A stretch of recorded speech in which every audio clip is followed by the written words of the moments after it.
2023 서울국제작가축제에 오신 여러분 반갑습니다. 저는 오늘 사회를 맡은 이다혜라고 합니다. 서울국제작가축제는 언어와 문학이 우리의 세계를 어떻게 형성하는지 그리고 그 한계를 어떻게 초월하는지를 탐구하는 공간입니다. 오늘 저희는 미래로 가는 미로라는 주제로 작가 세 분과 함께 심도 깊은 토론을 진행할 예정인데요. 황모가 작가님과 김희선 작가님, 카린 티데베크 작가님을 모셨습니다. 반갑습니다.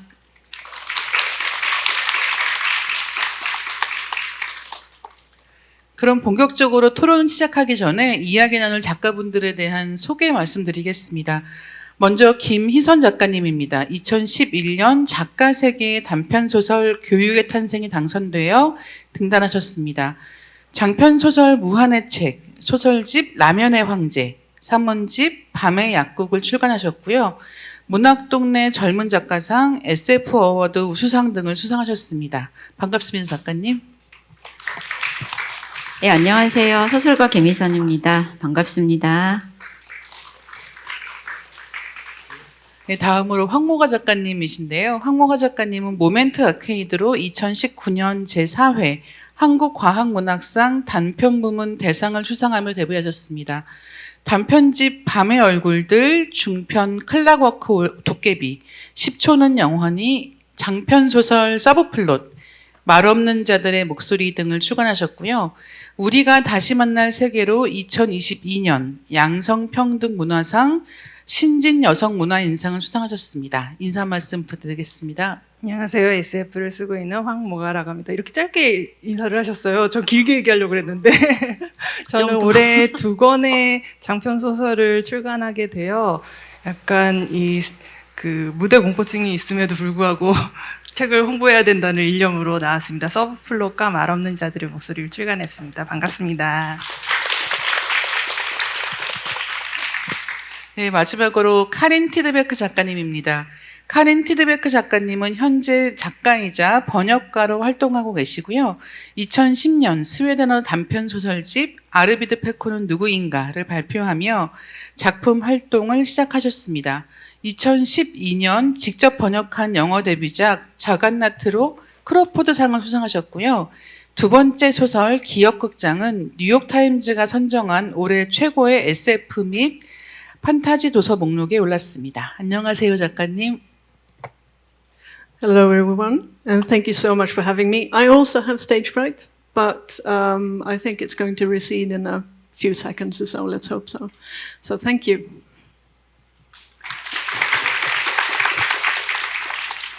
자, 이제 소개를 마쳤으니 본격적으로 시작해 보겠습니다. 오늘 작가 토론의 주제가 미래로 가는 미로라고 해요. 근데 이게 참 미래와 미로라는 말이 한국말로는 운이 맞는 것 같은데 또 미로 같은 말들이 아닌가 생각합니다.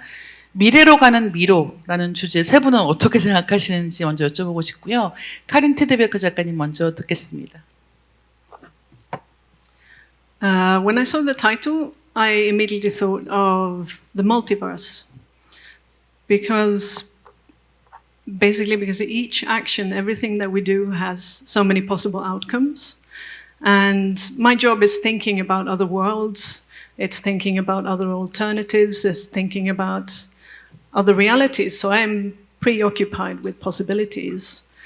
And when I think about the phrase, the maze into the future, I'm thinking about the fact that the future is always changing, and it is a maze sort of constructed by the past, the present, and what we do now. And that makes me doubt what reality is and which reality we are in fact living in. So those are my thoughts very quickly. 네, 실제로 우리가 미래에 대해서 이야기할 때 가장 먼저 생각해야 되는 거는 현재 우리가 살고 있는 모습이 아닌가라고 생각을 하게 되고, SF 소설을 읽을 때도 항상 그런 생각하게 되는 것 같아요. SF 작가들이 미래에 대해서 이야기하는 것만큼이나 사실은 우리가 살고 있는 현재의 모습들을 보여주기 위해서 굉장히 많이 노력하고 있구나라고 느끼게 됩니다. 이번에는 김희선 작가님께 여쭤보겠습니다. 저도 미래랑 미로라는 말을 들으면 당연히 계속해서 어떤 세계가 분기하는 그런 이미지를 떠올릴 수밖에 없거든요. 그러니까 다세계라고 하잖아요. 우리가 그 미래라는 게 미로처럼 이렇게 어디 앞에 딱 섰을 때 항상 하나, 둘, 셋 또는 뭐 그 이상으로 갈라지는 되게 많은 것 중에서 선택을 하고 거기로 나가지만 또 그렇지 못한 어떤 다른 세계도 이곳에 중첩돼 있다 이런 느낌을 갖고 있는데 그 얘기를 이제 하려고 했는데 카린 티드백 작가님이 멀티버스 얘기를 먼저 하셔서 저는 이제 한 가지 더 말씀드리고 싶은 건 저는 이제 어릴 때 어린이용 만화 잡지를 되게 즐겨봤거든요. 그 기억나는 게 보물섬이라는 제목을 가진 잡지였는데 그런 잡지들이 이제 월간으로 나왔는데 다 이렇게 한 장 한 장 되게 아껴가면서 읽었고 그러다 맨 마지막에 딱 가면은 항상 있는 게 보너스 퀴즈하고 그 다음에 길찾기 그림이 있었어요. 이렇게 커다란 길찾기 그림이 있는데 이제 그 길찾기가 생각보다 되게 어렵거든요. 그래서 그거를 이제 열심히 해서 출고로 나오면 그 잡지가 끝나는 거죠. 그러면은 저는 이제 되게 아쉬운 마음으로 덮으면서 다음 달을 기다려야겠구나 이런 생각을 했기 때문에 그래서 그런지 몰라도 어렸을 때부터 저는 이제 미로에 대해서는 항상 뭔가를 빠져나오면 다음 뭔가가 돌아오는 어떤 약속 이런 느낌을 가지고 있었던 것 같아요. 그래서 미래로 가는 미로라고 저희들의 어떤 토크 주제를 들었을 때 제일 먼저 그 느낌을 떠올렸던 것 같습니다. 네. 예, 보물섬 같은 만화 잡지를 어렸을 때 읽은 게 또 창작하는 사람들의 공통점 중에 하나가 아닐까라는 생각도 들었어요. 어렸을 때 좋아하던 잡지나 만화 주인공 이런 인물들이 하나씩은 있지 않았을까라고 생각을 하게 됩니다. 네, 맞아요. 네, 이번에는 황모가 작가님께 듣겠습니다. 네, 저는 그냥 편안하게 저의 개인적인 얘기를 해볼까 하는데요. 저는 이제 지도에서 맵을 찾아서 어디로 갈 때 항상 포인트 찍어가지고 제일 최단거리를 찾아가는 사람이라 저 이제 회사 다닐 때는 항상 그럴 수밖에 없다고 생각했는데 프리랜서가 돼서도 그렇더라고요. 그래서 성격이 이렇게 목표를 향해서 가는 스타일이라 미로는 사실 제가 좀 즐길 수 없는 이유이기도 하고요. 근데 또 저처럼 이렇게 목표 지향적으로 움직이는 사람이 항상 빨리 도착하고 제일 먼저 도착하느냐 하면 그렇지 않다는 것이 또 인생의 아이러니가 아닐까 하는 생각을 했습니다. 그렇죠. 여행하거나 책을 읽거나 할 때도 남들 다 읽는 책 혹은 이미 좋다고 알려진 책을 읽는 것만큼이나 나만 발견할 수 있는 책들 사이에서 길을 잃어보는 경험도 중요하지 않나라는 생각을 잠시 했습니다. 오늘 주제와 함께 작가님들과 이야기해볼 도서는 소설집 빛과 영혼의 시계방, 말 없는 자들의 목소리, 기억극장입니다. 세 분께 이 책들이 어떤 의미를 갖는지 여쭤보고 싶은데요. 이번에는 황모가 작가님 먼저 듣겠습니다. 네, 저는 올해 17년째 도쿄에서 거주 중이고요. 도쿄에서 생활하면서 한국어로 글을 써서 발표하고 있습니다. 제일 처음에 일본에 갔던 이유와는 전혀 다른 삶을 살고 있어서 진짜 인생은 계획대로 되지 않는다 그런 생각을 하고 있는데요. 사후적으로 제가 말 없는 자들의 목소리라는 책을 올해 발간하면서 이 책을 위해서 내가 일본에서 살았나 보다 혹은 여러 가지 잘 안 풀리던 일들을 버티면서 살았나 보다 하면서 좀 사후적으로 제 삶을 이렇게 돌아보는 의미도 있었습니다. 그런 면에서 좀 각별한 책이 되었습니다. 이번에는 김희선 작가님 듣겠습니다. 네. 근데 어제 개막식에 위화 작가님이 얘기하실 때 의자의 중요성을 되게 깊이 얘기하셨거든요. 의자가 편해야 작가가 말을 할 수 있다는데 이상하게 이 의자가 되게 불편해서 몸을 좀 움직이게 되는데 보시는 분들은 양해 부탁드리고요. 빛과 영혼의 시계방에 대해서 확실히 말씀드릴 수 있는 건 저한테 세 번째 소설집이라는 거고요. 그리고 사실 장편이랑 다르게 소설집은 이걸 내기 위해서 한꺼번에 7편의 소설을 쫙 쓰는 게 아니라 긴 시간에 걸쳐서 이렇게 발표했던 작품들이 묶이는 거잖아요. 이 빛과 영혼의 시계방만 해도 가장 먼저 구상이 됐던 소설은 10년 전의 작품이고 또 가장 최근으로는 1, 2년 전 작품까지 있기 때문에 어떤 하나의 의미로 말하기는 굉장히 힘들 것 같고요. 다만 제가 책으로 묶으면서 그러고 보니 내가 그 긴 시간 동안 되게 많이 변했다고 생각했는데 또 변하지 않은 어떤 그런 게 있구나 이런 생각을 하게 되더라고요. 네. 이번에는 카린 티데베커 작가님께 듣겠습니다. So, Memory Theatre is my second novel. I write short stories and novels, and this is the second one. It took about 6 years to write, and with my previous novel, Amatka, that was everything I wanted to say about language, and the Memory Theatre is everything I wanted to say about storytelling and the multiverse. It's about two children who were stolen away to fairyland and who are trying to get out. And it's about one woman who lives in fairyland as a noble and is thrown out and trying to get back in. And it's about, well, storytelling, identity, memory, chosen families, and the nature of reality. And it was also a very good excuse to write blank verse. There's a theatre manuscript in it, in really, really bad blank verse. So it's a baby that took a very long time to make. 네, 이렇게 서울국제작가축제 같은 자리가 있으면 우리가 지금까지는 약간 낯설었던 작가들을 만날 수 있는 기회가 되기도 하고, 더 나아가서는 이런 기회를 통해서 또 카린 티데베커 작가님 작품들이 폭넓게 번역되었으면 좋겠다라는 바람도 갖게 됩니다. 그래서 오늘 이야기 들은 작품들에 대해서 앞으로 읽을 수 있는 기회가 많이 생겼으면 좋겠다라고 생각하고 있고요. 네, 새 작가님의 공통점이라고 하면 먼저 상상이 아닐까 생각합니다. 빛과 영원의 시계방, 또 말없는 자들의 목소리, 기억극장 모두 독특한 세계에서 벌어지는 작품들인데요. 작가님들께서 소설을 쓰실 때 어떤 방식으로 상상을 시작하시는 편인지가 궁금했습니다. 흔히 SF나 판타지나 이런 작품들의 경우에는 이른바 세계관을 먼저 만드는가 혹은 인물로부터 시작하는가 같은 식의 질문들이 자주 등장할 텐데요. 이 세 작가님들은 보통 어떤 식으로 이야기를 시작하시는지 여쭤보도록 하겠습니다. 이번에는 카린 티데베커 작가님 먼저 여쭤보겠습니다. I try not to think too much, which is the first. I try not to think, and I make a big mess. My ideas come to me it's not like I walk down the street and suddenly have an idea. It's that I sit down with pen and paper and I just write anything that comes into my head without censoring myself. So basically automatic writing. And I do this for a long time. And then I look at what I wrote and see if I can make sense of any of it. And it can be a shopping list. It can be a scene for what might be a short story. It can be me saying, I don't know what to write. I don't know what to write. And then all of a sudden there will be an idea that I can do something with. But the basic principle is that I don't try to come up with ideas. I try to listen to what is already there. And because if I try to come up with ideas, I get writer's block.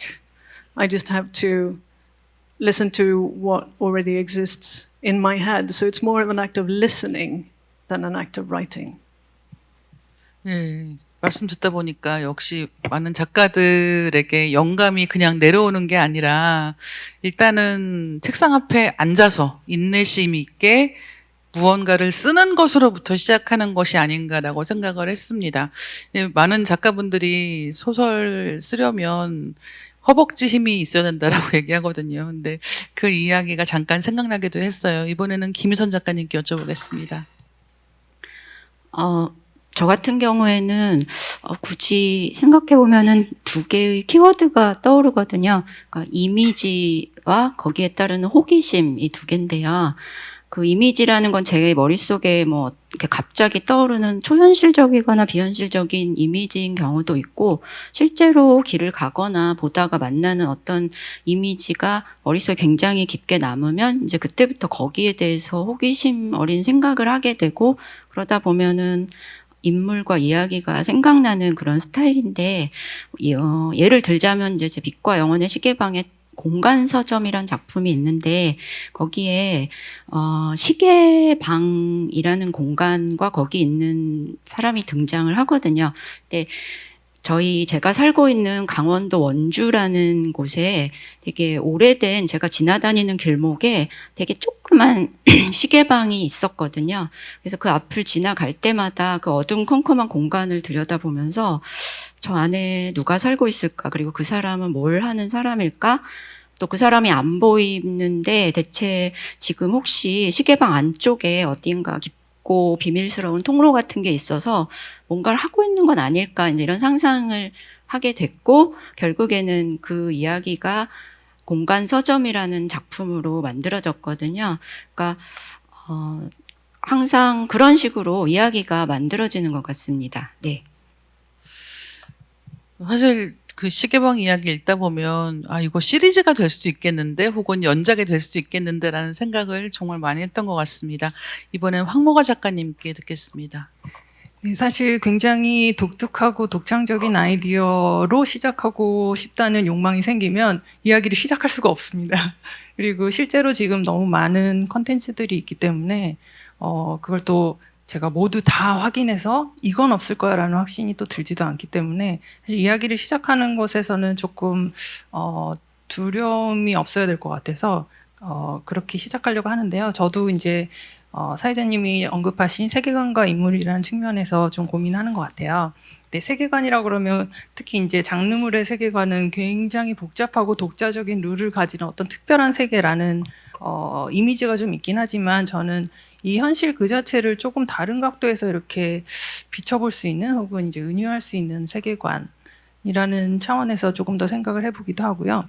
그리고 인물 면에서는 뭐 인간일 수도 있지만 인간이 아닌 다른 존재들, 비인간 혹은 뭐 사물일 수도 있는 그런 존재들을 생각하거나 혹은 인물이 가지고 있는 어떤 요소들 중에서 일부가 제거되거나 해서 그 인간 자체를 다시 새롭게 규정할 수 있는 인물이 뭘까 하는 생각을 하고요. 그래서 저는 굉장히 일상적인 데서 시작하는 SF를 쓰고 있다고 생각합니다.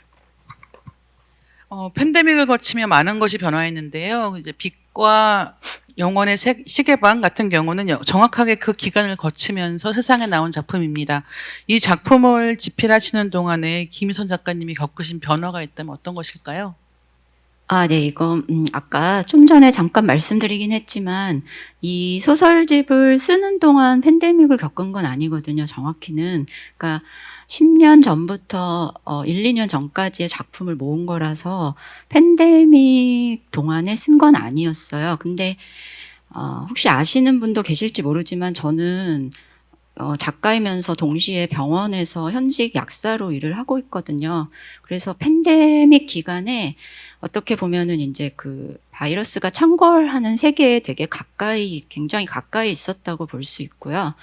그 동안에 어떤 저의 변화가 있다면 제가 이제 약을 공부하고 약에 대해서 일하는 사람으로서 뭔가 그 전까지만 해도 그래도 바이러스라든가 박테리아라든가 이런 것들이 또다시 그러니까 뭐 옛날에 패스트가 창궐했을 때처럼 이런 식으로 인간을 그렇게 힘들게 하진 않을 거야라는 어떤 막연한 믿음 같은 걸 가지고 있었습니다. 근데 이 코비드19 이거를 딱 겪으면서 그렇지 않구나. 자연이라는 거는 우리가 생각했던 것과 또 굉장히 다르구나. 또다시 이렇게 어떤 바이러스 때문에 다시 인간이 이렇게 많이 죽을 수도 있구나라는 거를 알게 됐고 저는 정말 굉장히 큰 충격을 받았던 그런 시기였고요. 제가 있는 병원이 그곳 원주라는 도시에서 첫 번째로 코호트 격리되는 것도 겪고 이러면서 겸허한 마음이라든가 이런 걸 가졌고 그러면서 동시에 작가이자 약사로서 그래도 결국에는 우리가 인간이 또 이것을 어떻게든 넘어가서 그러니까 지금까지 어쨌든 인간이라는 존재가 굉장히 많은 일을 겪었잖아요. 그렇지만 어떻게든 지금까지 살아서 이렇게 남아 있다는 거를 생각하면서 다시 지나갈 수 있지 않을까 생각을 했고 그래서 그 팬데믹이 종식됐을 때 뭔가 다 같이, 그러니까 우리가 이 지구에 사는 사람이 다 같이 되게 큰 터널을 한꺼번에 같이 빠져나온 것 같다. 그런 느낌을 받았습니다. 제가 뭘 변했는지 모르겠지만 아마 앞으로 작품을 쓸 때 그런 어떤 심경의 변화라든가 느낌이 영향을 끼치지 않을까 생각하고 있어요. 네. 김희선 작가님 같은 경우는 그간 특유의 기묘하고 독창적인 세계를 표현하는 소설가라는 평가를 받아오셨는데요.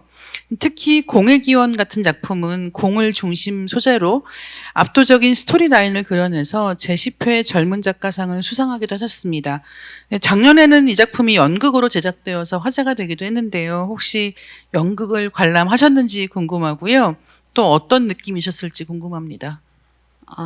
네, 제가 그걸 연극화하고 싶다는 연출가분의 제안을 받았을 때는 좀 약간 의아한 기분이 들었어요. 왜냐하면 그 소설 혹시 보신 분은 아시겠지만 어떤 1시간짜리 무대로 올릴 단편이긴 해도 시기가 그러니까 우리나라가 아직 조선이라는 이름을 가지고 있던 그 구한 말서부터 현재가 아니라 미래에 이르는 그 시간을 관통하는 작품이거든요. 근데 그거를 어떻게 무대화할 수 있을까 궁금했고 어쨌든 수락을 했거든요. 그리고 저는 이제 그게 첫 번째 공연을 했을 때 보러 갔는데 보고서는 굉장히 놀랍고 감탄을 했습니다. 왜냐하면 되게 그 느낌, 그러니까 소설에서 말하고자 하는 것, 시간의 흐름 이런 것들이 무대에 잘 살아있더라고요. 그래서 되게 기뻤고 뭐라 그래야 되지? 그러니까 종이 위에 인쇄되어 있는 어떤 글자라는 형태의 그 소설이 뭐 연극이라든가 이런 어떤 공연 예술로 변화되는 화학식 같은 게 있는 거 아닌가? 이런 생각이 들면서 그게 되게 궁금하고 저도 그런 방법을 알고 싶어졌어요. 네. 제가 영화 잡지사 기자로 일을 하고 있는데요. 시나리오 작가님들 얘기를 들어보면 소설하고 시나리오의 가장 큰 차이점은 시나리오는 배우들이 낭독한다는 거죠. 그래서 사실은 글로 쓸 때 느낌하고 한 사람이 작가 혼자서 여러 명의 목소리를 생각하면서 글을 쓰는 과정하고 각각의 배우가 연기를 하는 과정이 굉장히 다르게 느껴질 때가 있다라고 말을 하는 걸 들은 적이 있는데 지금 작가님의 말씀도 그런 게 아닐까 생각을 합니다. 빛과 영혼의 시계방은 호러와 판타지, SF 같은 여러 장르를 굉장히 자유롭게 넘나드는 그런 작품들을 만날 수 있는 소설집인데요. 이렇게 2개 이상의 장르를 섞어서 소설을 쓰실 때 분위기와 캐릭터, 세계관 중에서 어떤 것들이 더 먼저 결정되는 요인일까요? 제가 그 질문지를 읽고 항상 이런 비슷한 류의 질문을 많이 받잖아요. 근데 결국에는 캐릭터, 그러니까 인물이 아닐까 생각을 해봤습니다. 예를 들어서 설명하자면은 이 소설집에 달을 멈추다라는 작품이 있거든요.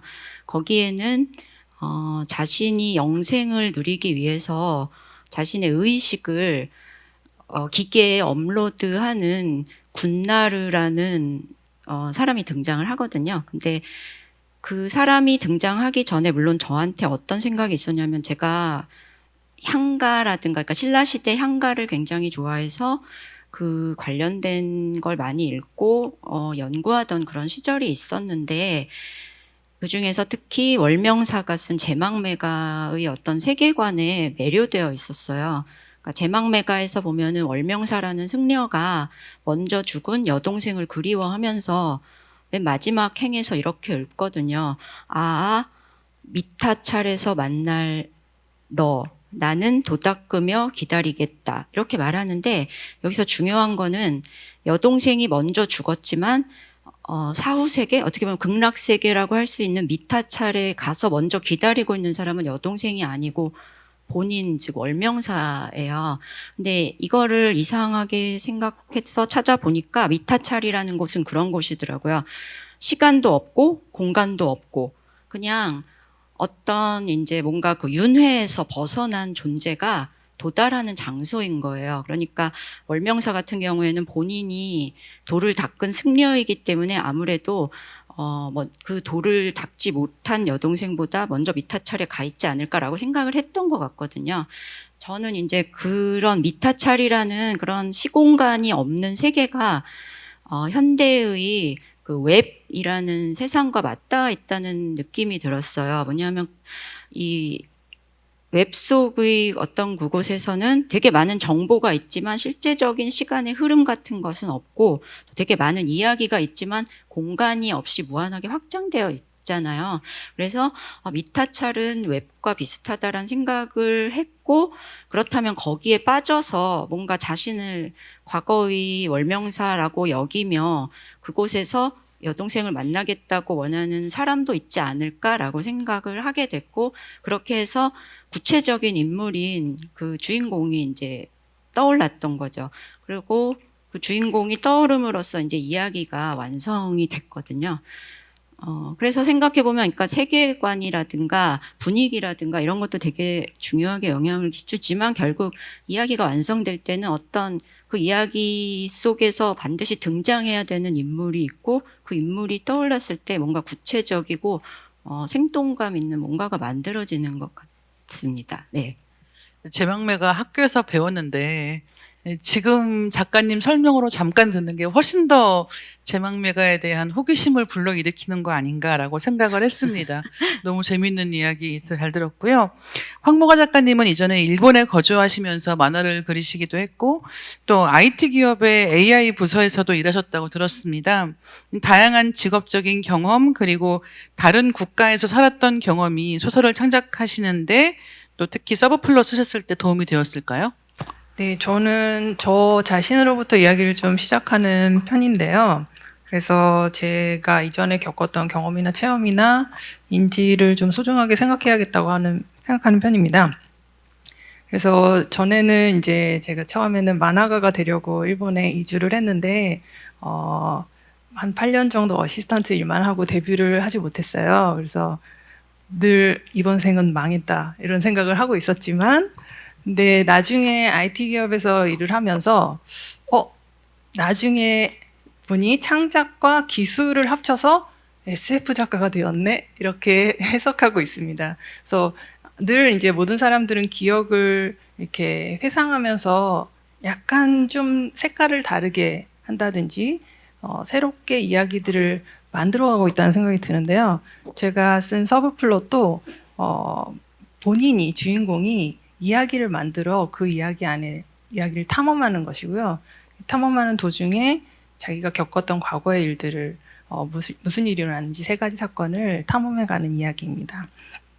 제가 해외에서 살면서 이제 사실은 제가 이주민 혹은 이주 노동자라는 정체성을 꽤 좀 일부러 외면해왔던 것 같아요. 왜냐하면 이제 저는 데뷔를 하고 싶고 일본의 그 매거진에서 찬스를 얻고 싶고 하는 욕심이 있어서 괜한 자존심인데 내가 뭐 언어가 좀 네이티브하지 않고 또 문화에 익숙하지 않은 것들을 변명거리로 삼지 않겠다 하면서 막 오기를 막 부렸었거든요.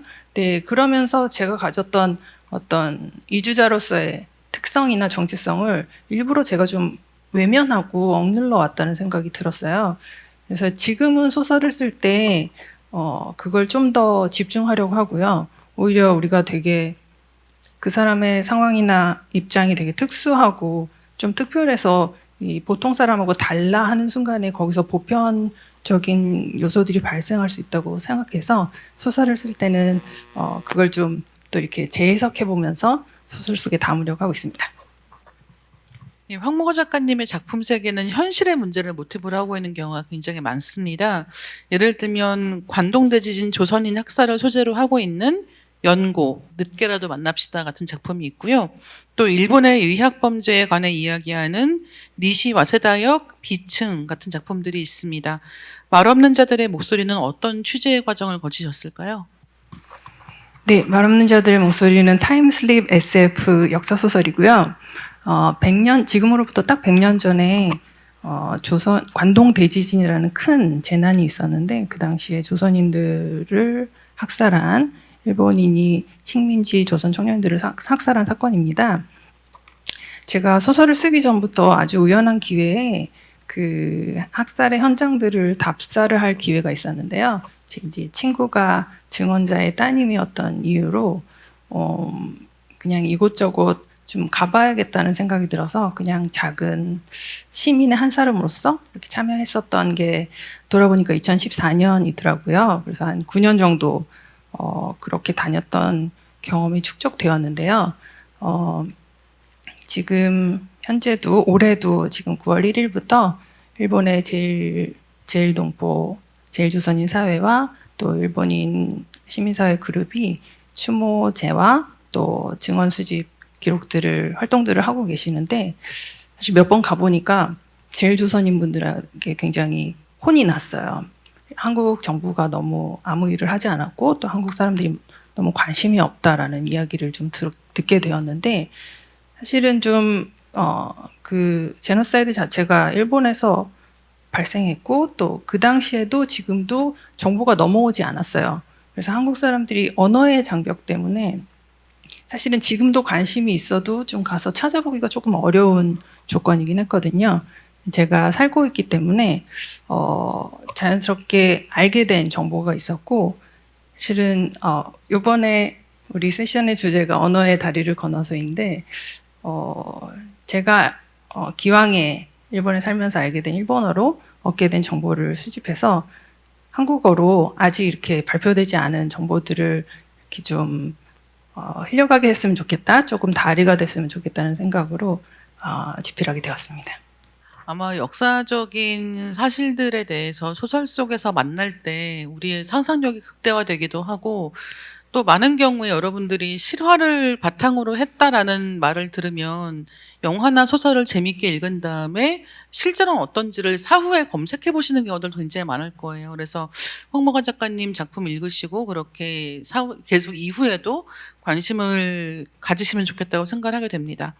문학은 역사를 기억하고 기록하는 방식인 동시에 재해석하는 방식이라는 생각이 드는데요. 황모가 작가님의 작품을 읽을 때면 과거와 현재, 미래가 중첩되는 시간 감각을 가지고 계신다는 생각을 할 때가 많이 있습니다. 여러 시간대가 서로에게 미치는 영향을 인식하고 그것을 통해 사고 실험을 하시는 거 아닌가라고 생각을 하게 되거든요. 과거를 배경으로 하는 작품을 쓰면서 현재나 미래를 병행해서 생각하시기도 하나요? 일상적으로도 우리가 뭐 옛날 신문을 읽을 때 그 문체만 약간 현대적으로 머릿속에서 번역해서 읽으면 굉장히 생생하기도 하고 요즘 있었던 일처럼 느껴지지 않나요? 그리고 반대로 제가 어렸을 때 생각한 그 21세기는 굉장히 기술적으로 굉장한 진보를 가져올 줄 알았는데, 우리가 21세기에 도착했는데 실은 생각보다 좀 별로다 하는 생각도 하게 되어서, 그러니까 그 시간이 일직선상에 놓여 있지는 않다는 생각이 또 들어요. 그러니까 어쩌면 여러 시대가 섞여 있는 시대일 수도 있고, 예를 들면 김희선 작가님의 작품처럼 여러 시대의 인간들이 매부 시대의 띠처럼 서로 상호작용하면서 이어질 수도 있다고 생각하고요. 그 과거, 현재, 미래가 특별하게 상호작용을 한다는 사회자님의 질문이 아주 재밌었는데요. 제가 소설에서도 한번 차용한 적이 있는데, 아나크로니즘이라는 용어는 우리나라 말로는 시대착오 이런 식으로 약간 부정적인 뜻으로 번역이 많이 된다고 해요. 그런데 이제 예술에서는 오히려 시간적인 요소들을 조금 더 제거하고 볼 수 있는 창작 방식이라는 뜻에서 비시간성 이렇게 표현한다고도 하거든요. 그런 차원에서 저는 사실 그 현대와, 그러니까 우리가 일직선으로 생각하는 그 시간축 중에서 현재가 변하고 미래가 변해서 반대로 그거에 영향을 받아서 과거가 변하는 그런 방식 있지 않을까 하는 생각을 좀 했습니다. 특히 이제 한국의 SF들이, 저도 이제 독자로서 굉장히 한국의 SF를 사랑하는데요. 한국의 SF가 사실 다른 국가의 SF와 달리 약간 그 제국주의적인 특성이 없고, 그리고 소수자 마이너리티의 관점으로 굉장히 다양한 또 젊은 시선을 가지고 있다고 생각하는데, 그 관점으로 역사를 보면 어떨까 하는 생각을 하면서 시도해 보았습니다. 실제로 한국 SF 작가님들이 역사 혹은 이제 과거사 여러 가지 장면들을 가지고 재해석하는 그런 작품들을 쓰고 계시거든요. 그래서 많이 관심을 가져주셨으면 좋겠고요. 카린 티드베커 작가님께 여쭤보겠습니다. 작가님의 작품이 흥미로운 이유는 다만 사이언스 판타지 그러니까 SF의 주제를 한정하는 게 아니라 사회적인 메시지를 함께 담아내고 있는 부분 때문인 것 같습니다. 소설에 사회적인 메시지를 담는 특별한 이유가 있을까라는 걸 먼저 여쭤보고 싶어요. Social messages, right? So I don't really try to convey social messages, but to start with, the way I see it is that 50% of the story takes place in the reader's head. I write the story and then someone else reads it, and this world is created in their heads, and not all of it comes from me. But people, I have lived as a woman for a long time. I am also queer, which means that whenever I write something, it's not just fiction, it's women's fiction or it's queer fiction. And therefore, people think there is a specific social message because it's not neutral. Because being a woman or being queer is not a neutral thing. So I write what is important to me, and some of those things are about queerness, justice, and ethics. It's what I find important. Those are the stories I want to tell. But because of this subject, a lot of people think they are messages, but they're really not. They only end up as messages inside the reader's head, if you understand what I mean. So just me existing is a political phenomenon because I'm not normal, because I'm not quite a woman, I'm not straight, etc., etc., etc. So existing is a political action, and me writing, no matter what I do, will be a social message. 네, 이게 우문현답이 이런 경우가 아닐까라는 생각이 드는데요. 사실 이제 말씀하시는 걸 들으면서 이 작품을 읽는 사람들이 이 작품은 어떤 것이다라고 사후적으로 이야기하는 경우가 굉장히 많죠. 그리고 그런 것들을 책을 리뷰하는 사람이나 평론하는 사람들이 하는 역할이 이 작품이 어떤 맥락에 있고 어떻게 읽혀야 하는지에 대해서 해설을 하기는 하는데, 사실은 막상 작가님들하고 이야기할 때마다 이제 깨닫게 되는 건 뭐냐면, 이런 식의 이 작품이 어디에 놓여 있고 어떤 식의 이야기고 이 작가는 무슨 생각을 하고 있고에 대해서 이야기할 수 있는 가장 확실한 사람은 사실은 책을 읽는 각각의 독자님들이 아닐까라는 생각을 가장 많이 하게 돼요. 지금 해주신 이야기도 그 맥락에서 다시 한번 생각하게 됩니다. 기억극장의 세계는 여러 현실을 넘나들면서 전개됩니다. 하지만 곳곳에 현실의 바탕이 되고 있다는 것을 느낄 수 있는데요. 예컨대 등장인물들이 우리 세계를 지배하는 부분에서는 제2차 세계대전을 떠올릴 수도 있습니다. 이런 것들을 유도하신 부분이 있을까요? Yes, it was intended. The Memory Theatre takes place in various parts of the multiverse. Some of it is in some place like Fairyland, other places are between worlds, and some of it takes place in Sweden in 1942. So the thing is, Sweden, we were very lucky in that war. We were neutral. We did not end up, we were not invaded. Nothing really happened to us that way. So in our country, World War II is called the time of preparedness. And it's an interesting time, also because Sweden used to be a very poor country. It was a developing country. People lived in misery, and we had to instate alcohol laws because people were drinking themselves to death. Things started getting better after the war, but during the 1940s, it was this clash between the old and the new. Also, my parents told me stories. My mother was born during the war. My father was born after the war. And I've heard many stories of what my grandparents were doing during that time, during the time of preparedness, because we were just waiting for the Germans to arrive because they had occupied Denmark, they occupied Norway, they were on our threshold. And there was this sense of just waiting for everything to happen. And that's something that's stuck with me, which is what I wanted to bring into the novel as well, the anticipation of darkness. 지금 말씀하시는 걸 듣다 보니까 우리가 시간 감각이라고 하는 게 저마다 각각 다른 세계에 살고 있다고 해도 지금 1942년이라는 말을 듣는 순간에 아까 황모가 작가님이 이야기하셨던 관동대지진이 있던 그 시기의 어떤 세계와 그다음에 또 우리가 살고 있었던 한반도하고 그다음에 또 스웨덴과 이런 여러 가지 세계들이 그 같은 시기에 어떤 모습으로 살고 있었는지가 교차된다는 느낌을 굉장히 강하게 받게 됩니다. 그래서 사실 작가님들의 소설을 읽을 때 가장 즐거운 점은 이런 부분에 대해서 작가님들 각각의 해석을 읽을 수 있다는 게 아닐까라고 생각이 들고요. 그것을 뭐 역사 그대로를 읽는 게 아니라 어떻게 보면 가공된 또 멀티버스 속에서의 새롭게 상상된 세계를 통해서 그런 이야기들을 읽는다는 게 굉장히 매력적이라는 생각이 듭니다. 카린 티드베크 작가님은 현재 소설뿐 아니라 다른 장르로도 왕성하게 활동하고 계시는데요. 소설, 시, 시나리오, 게임 등 다양한 장르에 도전하시는 이유가 무엇일지 듣고 싶습니다. So I want to try everything.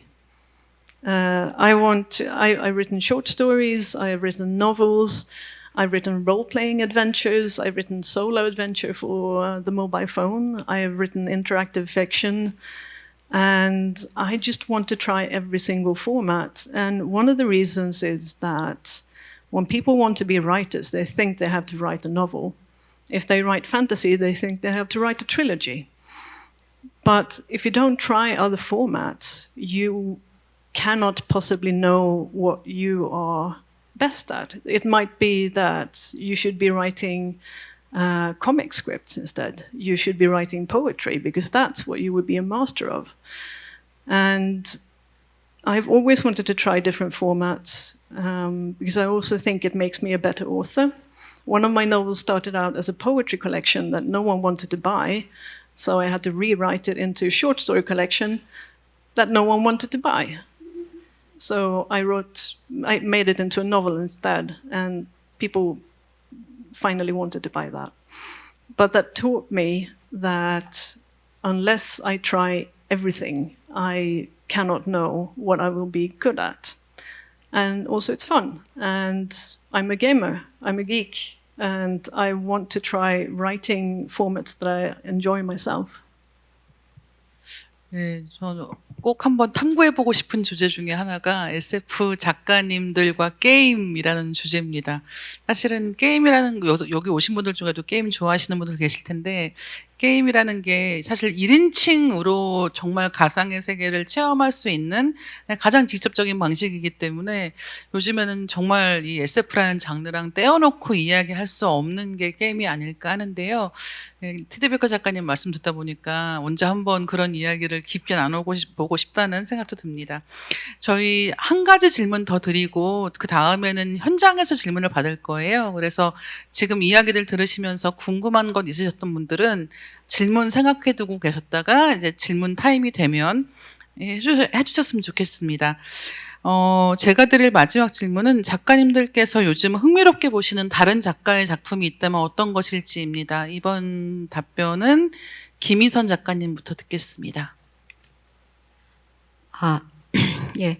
요즘 흥미롭게 보는 작가라고 하셨죠. 작가도 좋고 작품도 좋습니다. 네, 워낙 많아서 사실 여기서 막 줄줄이 열거하다 보면 한도 끝도 없이 길어질 텐데 그래서 그냥 가장 최근에 읽은 흥미로운 소설은 다카노 가즈아키라는 일본의 소설가가 쓴 건널목의 유령이라는 사회파 추리소설이었어요. 네, 제가 워낙에 다카노 가즈아키를 좋아해가지고 굉장히 재미있게 읽었는데 잘 아시겠지만 다카노 가즈아키의 평소에 그런 말하는 톤이랑 같이 이번에도 일본이라는 사회의 어떤 문제점에 대해서 추리의 형식을 빌려가지고 근데 이번엔 약간 좀 유령 얘기 같은 것도 실제로 있더라고요. 그래서 그런 걸 빌려가지고 얘기한 거였고, 또 하나 더 말하고 싶은데 그러고 보니까 이것도 제가 추리소설 많이 하거든요. 그래서 좀 이건 나온 지 한 1, 2년 된 것 같은데 유리탑의 살인이라는 작품을 읽었어요. 치넨 미키토라는 작가가 쓰고요. 이거는 읽으면서 범인이 누군지 저는 이제 막 스트레스 받고 이럴 때 그런 추리소설 읽으면서 범인 찾는 걸 굉장히 좋아하거든요. 그러고 나면 머리가 맑아지는데 이번에도 읽고 머리가 싹 비워지면서 이번에도 역시 범인을 맞췄습니다. 지금까지 범인을 못 맞춘 추리소설은 거의 없습니다. 네. 예, 명탐정 희선으로 네. 인정하겠습니다. 사실 추리소설이라고 하는 장르의 세계는 닫힌 원이잖아요. 그러니까 이게 어떻게 보면 완전하게 그 안에서 완결되는, 그 다음에 미스터리가 풀리는 세계이기 때문에 또 그렇게 읽고 나서 명쾌한 즐거움이 있는 거 아닌가. 네, 확실히 그렇더라고요. 네, 생각을 하게 되고, 네. 그렇게 명쾌하게 해설되는 세계의 작품을 읽은 다음에 명쾌하게 해설되지 않는 작품을 쓰시는 게 작가님의 작품 세계가 아닌가 생각이 듭니다. 이번에는 황모가 작가님께 듣겠습니다. 네, 저는 사실 이렇게 사실 요즘에 이제 SF와 장르 소설들이 굉장히 많이 나오고 있어요. 출간되고 있어요. 그래서 사실은 저도 막 동료 작가님들의 책을 다 쫓아서 읽지 못할 정도의 그렇게 많은 스펙트럼이 나오고 있어서 여러분들이 내 취향은 뭘까 하시면서 탐구하시는 것도 굉장히 좋을 것 같아요.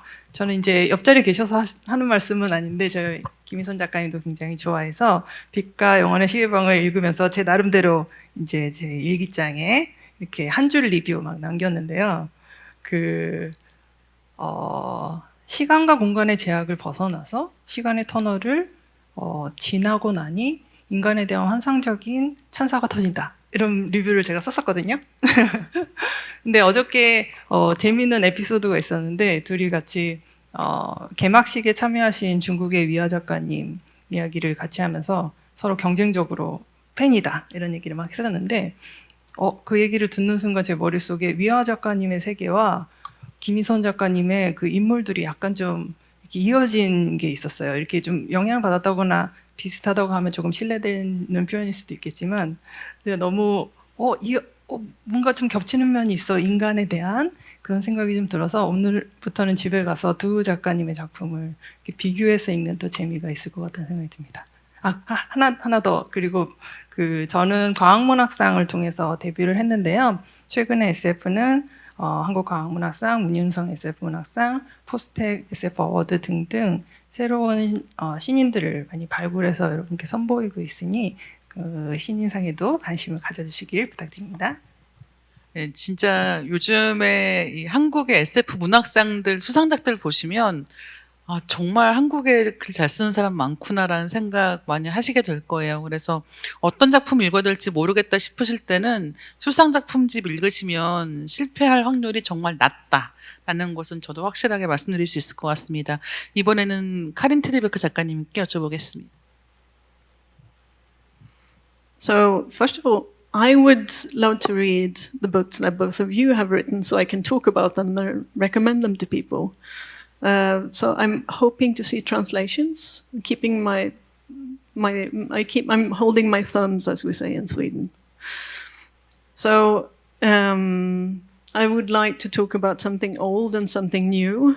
The old one is basically the author who has been most important to me is Ursula K. Le Guin, who was one of the first authors in the West to write science fiction about gender and sexuality. And she has been tremendously important to my work. And one of the newer ones is a writer called Nino Cipri, who has written a novella, as in a short novel, called The Finna, which means to find in Swedish. And it takes place in a place that is absolutely not IKEA, but it is IKEA. And there are two queer wage workers, employees who are very badly paid, who have to work at this absolutely not IKEA. And one day, there is a wormhole in one of the exhibition rooms, and an old lady disappears, and they have to go find her. And it turns out that this place has routines for when it happens, because it's happened before. And it's a wonderful, weird, just journey into the multiverse and tackling very difficult questions, such as how can you survive and be queer under the yoke of capitalism? And it's just a beautiful story, and it's not only sad, but also very heartwarming. And it has a grandma in it, and I love grandmas.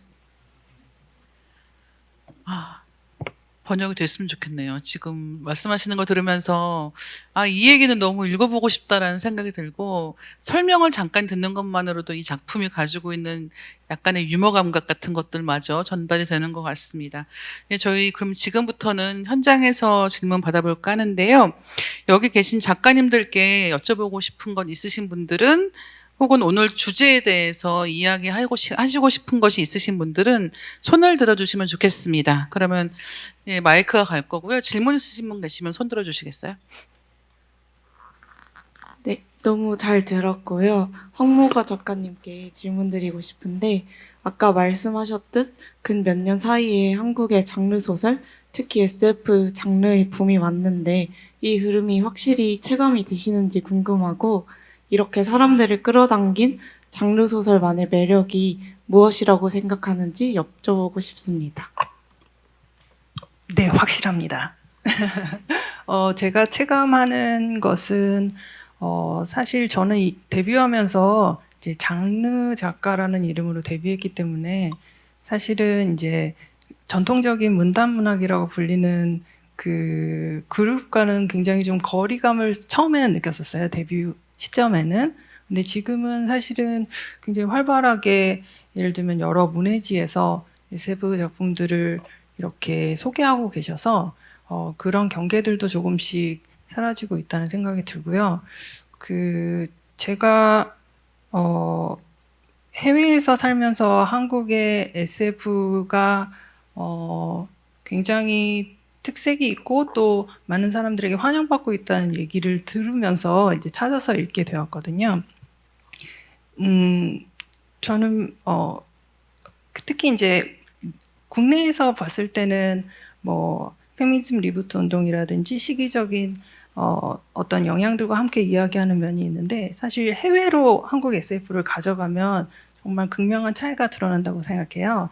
제가 이제 일본의 SF 작가 클럽 분들하고도 만나서 이렇게 이야기를 해보면, 작가들의 우선은 성별이 여성이 압도적이고, 한국 SF 작가들이, 그리고 연령층도 굉장히 젊어서 그 감각이나 뭐랄까요, 세대적인 감수성 자체가 굉장히 다르다는 생각이 들고요.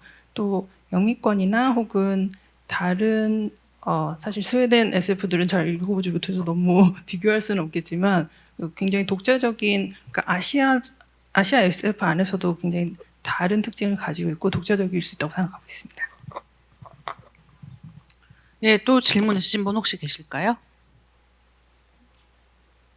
네, 저쪽에. You mentioned Ursula K. Le Guin. What is your favorite novel of hers? And what was the feeling that it brought forth in you that makes her such an inspiration to you? I think actually it's not a novel, it's a collection of short stories called The Birthday of the World, which is the best short story collection I have ever read to this day. Also because I have a very emotional connection to it. It is basically it's a series of stories where she examines and plays around with gender, family structure, identity, sexuality, and she does it in a way that makes these questions seem very simple to answer, because in a way they are. And those short stories were inspirational to me.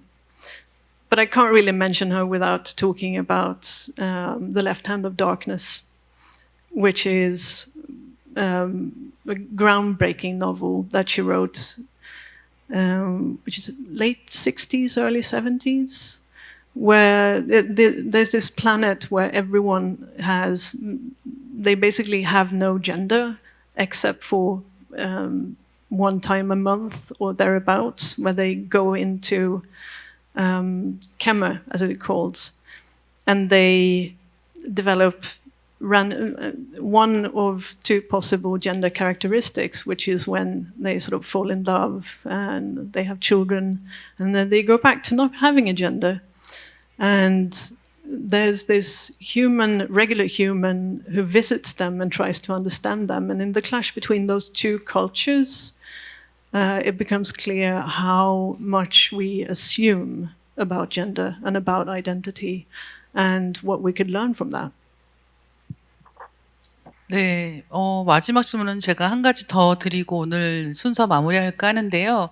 저희 이제 이번 서울국제작가축제에서 언어의 다리를 건너라고 이 주제의 제목을 정했단 말이에요. 그런데 여기 계신 세 분이 공교롭게도 다 각자 다른 도시에 살고 계시다는 생각이 들었습니다. 그래서 창작하시는 과정에서 이 이야기를 만들고 또 다른 사람들의 이야기를 읽을 때 어떤 지역성이라고 하는 것에 대해서 생각해 보신 적이 있을지가 좀 궁금했어요. 그러니까 지금 황모가 작가님께서 말씀하셨을 때도 이를테면 한국의 SF 작가들이 창작하는 이야기들의 어떤 특색이라는 게 쓰는 사람들끼리 있을 때는 실감하기가 어렵지만 다른 도시나 다른 국가의 작가들을 만날 때에는 차이점이 두드러지기 시작한다라고 생각하게 되는 계기들이 있는 것 같습니다. 그래서 이 창작이라는 것에 있어서 이 지역성이라고 하는 게 미치는 영향이 있다면 무엇일까? 또 여러 가지 언어를 다룰 수 있다는 것 혹은 한 가지 언어밖에 다룰 수 없다는 것이 창작하는 데 있어서 미치는 영향이 있다면 어떤 것일까에 대해서도 함께 이야기를 들어봤으면 좋겠고요. 카린 티데베커 작가님께 먼저 여쭤보겠습니다. I think I need a bit of clarification when you say locality. What do you mean? 작품들을 분석하거나 혹은 분류하는 과정에 있어서 예를 들면 한국에는 어떤 표현이 있냐면 북유럽 문학이라는 장르가 있습니다. 그러니까 이 북유럽 국가들의 작품들을 통틀어서 이 작품들이 가지고 있는 어떤 특정한 유머 감각이라든가 아니면 스릴러 작품들의 경향성 같은 것에 대해서 이야기를 할 때가 있는 것 같습니다. 그런데 사실 창작하시는 과정에서는 같은 문화권에 있는 작가들의 작품들을 많이 읽기는 해도 그렇게 절감하시는 때는 없을 것 같거든요. 그러니까 예를 들면 스웨덴 문학은 이런 것이야 라고 단정 짓기가 어려운 경우가 많이 있을 텐데요. 하지만 그럼에도 불구하고 다른 문화권의 작가들을 만날 때에는 이런 차이점이 있구나. 우리나라의 작가들이 이런 식의 작품들을 쓰고 있구나라는 것들을 느끼시는 때가 있을까라는 게 좀 궁금했습니다. Thank you. Everything I write is very deeply rooted in the Swedish culture, which has become a problem when I translated Swedish stories into English, because I did the translation myself. And there are lots of cultural concepts and nuances that don't really carry over into English because they're very specific Swedish situations and emotions. And when I write science fiction, because I do write science fiction every now and then, or people call it science fiction, I just write. There's still Swedish stuff in it because that's who I am, and I want to maintain a very firm connection to the culture I grew up with, and the folklore I grew up in, and the sort of the heritage, the spiritual and physical heritage. And for some reason that sells well abroad. People like that. So that's very practical. 네, 이번에는 김유선 작가님께 들어볼게요. 저는 사실 모든 사람이 결국엔 본질적인 면에서 어디에 살든 또 무엇을, 그러니까 어느 나라든 간에 인간의 본질이라는 부분에서는 모두 닮았다라고 생각을 하거든요. 다만 이제 제가 살고 있는 곳이 강원도의 원주라는 작은 소도시이기 때문에 제가 사는 도시는 예전 말로 하면 도농복합형 도시라 그래서 도시와 농촌이 또 주변에 있고, 제가 사는 데가 굉장히 어떻게 보면 원주의 번화한 곳임에도 불구하고 몇 발짝만 걸어가면 논밭 막 이런 게 있거든요. 그런 어떤 것들, 그러니까 풍광 자체가 저에게 되게 체화되어 가지고 작품 속에서 자연스럽게 나올 수밖에 없다고 생각을 합니다. 그러니까 일종의 인간의 본질은 모두 같지만 그 겉으로 보이는 옷이라든가 입고 있는 옷이 다른 느낌? 그러니까 시골에 사는 사람들, 농부들 또는 뭐 배경이 약간 이렇게 정신없는 개발이 덜 된 농촌이라든가 또 숲이 많이 나온다든가 깊은 산이 나온다든가 이런 것들이 저랑 뗄래야 뗄 수 없는 것으로 작용을 하는 것 같습니다. 그리고 아마 다들 그러시지 않을까 싶어요. 네. 황모가 작가님은 어떠신가요? 네, 저는 서울에서 계속 나고 자라서 이제 성인이 된 이후로는 도쿄에서 계속 지내고 있어서 사실 두 개의 큰 도시를 겪었고, 그리고 굉장히 좀 도시성 면에서는 비슷한 면들이 좀 많이 있어서 생활할 때는 늘 어떤 공통적인 부분들을 계속 확인하게 되는 것 같아요. 예를 들면 최근에 제가 쓴 소설 중에 하나는 일본에는 있는 시설인데 한국에는 없는 시설이 하나 있었어요. 그 의료 소년원이라고 소년원 시설 안에 의료 시설이 있는 곳인데, 그 건물 자체가 폐업이 되어 있는 것을 보고 한국에는 이게 어떻게 되고 있을까 하면서 이렇게 조사를 해보니 한국에는 아직 도입이 되지 않았다는 이야기를 들었거든요. 그래서 그걸 이제 픽업해서 이제 쓰게 되었는데, 생활하다 보면 이렇게 그 차이들의 약간 뭐 현미경을 드러내는 것처럼 굉장히 크게 다가오는 점들이 있어서 그런 차이점들을 좀 더 발견하기 용이하다, 그런 측면이 있는 것 같습니다. 자, 이쯤에서 오늘 이야기 마무리할까 하는데요. 자리를 마무리하면서 김희선 작가님, 황모가 작가님과 카린 티드베커 작가님께 마지막으로 오늘 소감 말씀 듣고자 하는데요. 오늘 토론 시간이 어떠셨는지 각자의 소감을 공유해 주시고, 또 여기 참석하신 독자님들께 해주시고 싶은 말씀 있으시다면 마지막 한마디 부탁드립니다. 이번에는 황모가 작가님 먼저 듣겠습니다. 네, 저희 어저께 만나자마자 여러 이야기들을 하면서 공통점이 있다는 것을 발견했습니다. 그거는 좀 데뷔 시기가 늦었다는 거였는데요. 근데 오히려 그게 좋다 하는 이야기도 많이 나눴었거든요. 그래서 오늘 이 자리를 통해서도 작가들의 좀 개별적인 자기 나름의 의견이지만 여러분들과의 어떤 공통점이 있으셨을지 그걸 찾아가는 자리가 되었으면 합니다. 감사합니다. 네, 김희선 작가님 말씀부터 드립니다. 예. 일단 되게 재밌고 즐거운 시간이었고요. 그리고 카린 티드백 작가님은 SF널이라는 잡지랑 그다음에 단편집에서만 배웠었는데 이렇게 실제로 뵙고 얘기 나눠서 정말 좋았고, 그다음에 황모가 작가님은 인스타 팔로워 사이였는데 얼굴을 실제로 보고 만나서 이야기해서 좋았고요. 그리고 저는 세상의 모든 책이 독자가 없으면 존재할 수 없다라고 제가 독자 시절부터 믿어왔던 사람으로서 여기 와 계신 독자분들께 진심으로 감사드린다고, 즐거운 시간이셨길 바란다고 꼭 말씀드리고 싶습니다. 감사합니다.